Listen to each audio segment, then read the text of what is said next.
Hello, my name is Jared, and today I'm going to show you an effective way to use a technical indicator called Williams percent R, or sometimes called Williams range indicator, or sometimes Williams percent range. It's a technical indicator which is an oscillator developed by Larry Williams. Larry's a great trader, and I've learned a lot from him, and I encourage you to check out some of his work too. Firstly, I'm going to talk a little bit about how the indicator works and how we're going to use it with this strategy. Probably go over there somewhere to my whiteboard. I'll do a little diagram, a little drawing, and show you exactly how it works. Then what we do is go over to my computer where I've programmed the strategy, and we can see how it works across almost 13 years worth of trades. Because as you might know, I back up all my studies and all my tests and my trading with actual data. So there's no guesswork of whether it'll work in the long term. I'll show you the back test so you can make your own mind up. And if you hang around towards the end of that, I'll show you some improvements upon the basic signals that I recommend you might want to use. And I've mixed it up a little bit too. I've taken similar signals, but created two different strategies. Now, one with trades lasting multiple days, so it's a slightly longer term strategy, and one which has trades lasting less than 24 hours, so it's a day trading strategy. So you've got a choice, and they both work quite nicely. So first of all, let's go and have a look at the whiteboard where I'll draw things up and show you how to get in and out the markets using Williams percent R. I've already mentioned that Williams percent R is an oscillator, and it's quite similar to RSI. I'm sure you've all seen RSI or heard of it, and it's even more similar to Stochastics. And the way that we're going to use it today is to identify extremely overbought and extremely oversold price levels, and we're going to bet against that, hoping that prices are then going to revert back to the mean. So we're going to use it for a mean reversion type trading strategy rather than using it for like a breakout trend following strategy. The levels that we're looking for today are -10 and -90 as they're drawn on most charts. For some reason I use multi-charts. It's actually drawn differently on multi-charts. The levels that we're looking for on multi-charts are going to be 90 and 10. But we're just looking for the extreme 10% of the range either way. And we can adjust the length of the indicator. The length is normally 14 periods as standard. We're going to use 10, but in all honesty, I've done a lot of testing, and anything from kind of 3 through to 14, they all work reasonably well. So how do we enter and exit the trades? Well, looking at the oscillator, you can see that it moves down and up and down between this range. And what we're looking for is this extreme overbought level and extreme oversold level. So when the oscillator moves down into the oversold level, that's our buying opportunity. So look, I've marked here in blue, buying opportunities.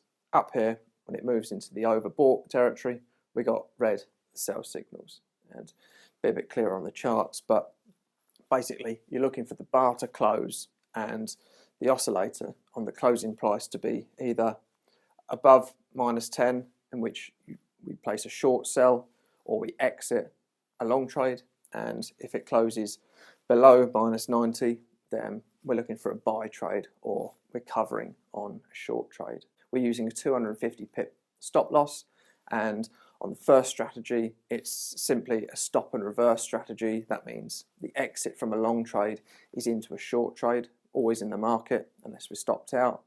And on the day trading strategy, we're exiting at the end of the session. So it's a timed exit. We look at 1650, 1700 Eastern Standard Time. The end of the Forex session, we're just going to exit whether we're in profit or loss.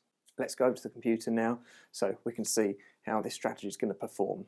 This is a chart then of pound dollar, and it's a 30-minute chart. And below in this lower pane, we can see this is the Williams percent R indicator with those levels. I don't know if you can see with the green line at 90 and 10. Like I mentioned, in some charting packages, this is going to be -90 and -10. Okay, so if we look at these, the minute we get an overbought of above 90, then next bar at the open is a short sell, and then the minute it comes down and we're below 10, then next bar it's a buy signal. Above 90 again, so it's a short sell signal. So ever so simple.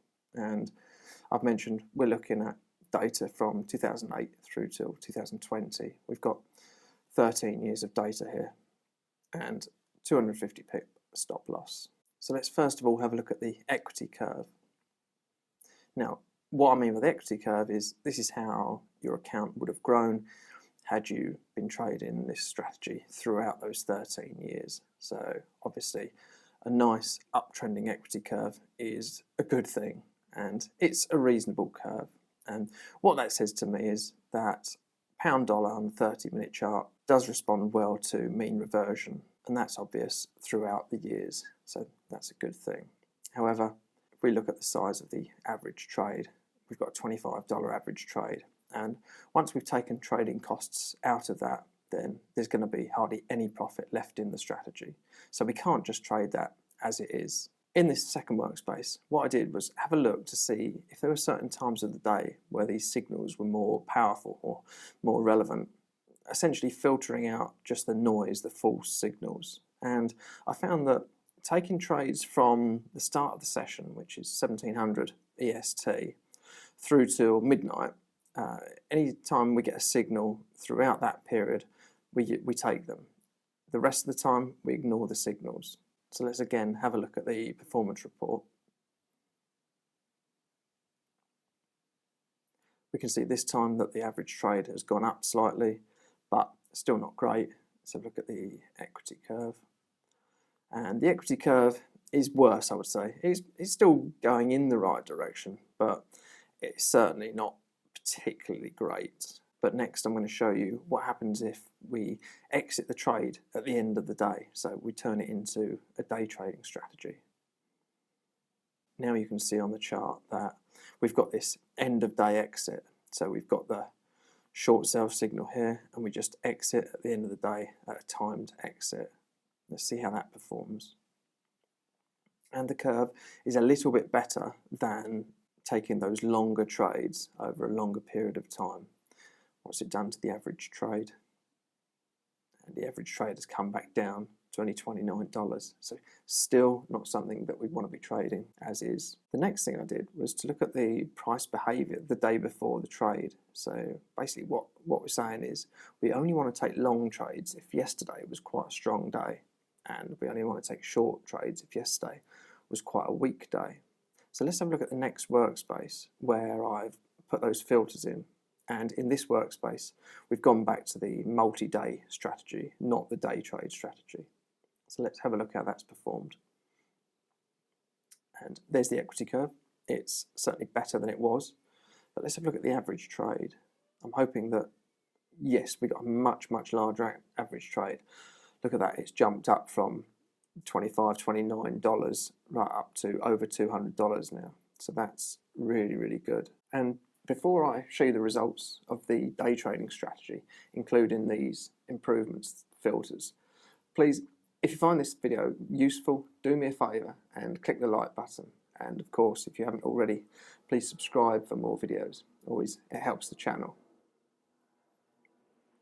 Now, in this final workspace, this is where we've included the filters to filter out the trade based on the previous day's behaviour. And this is the end of day strategy. So if we scroll back, we can see, here you go, exit end of day. We've got less trades, of course, because we're filtering some out, but we can see we're exiting at the end of the day. Now, let's have a look, see what the performance report shows. And as expected, we've got a lower average trade than the multi-day strategy, but it's certainly way higher than it was without those filters at $114. Now, this is something that is tradable. By the time we've taken out $20, $30 worth of trading costs, we're still going to be left with profit. So this is much, much better. So look at the equity curve. And that's a really nice looking equity curve as far as I'm concerned. It's moving lovely in the right direction. Out of interest, let's take a look at the annual period analysis, which shows us how it made money over the years. And we got a fairly weak 2016. Rest of the years we're in profit, so that's a really good sign. So that's it for today's demonstration of one way to use Williams' percent R indicator. and we've applied it using it for mean reversion. You can also use it for breakouts as well. Maybe I'll do a video about that too if you found this one useful. I encourage you to have a play around yourself. Have a look at some different markets and different time frames.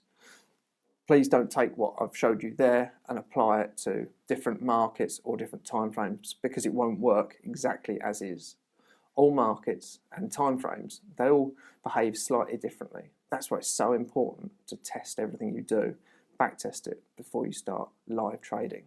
So I hope you have found this video useful, and if you've got any requests for any videos you would like me to make that would be helpful to you, then please leave them in the comments below and I'll try and get round to them. But until the next one, this is Jared Goodwin, and thank you.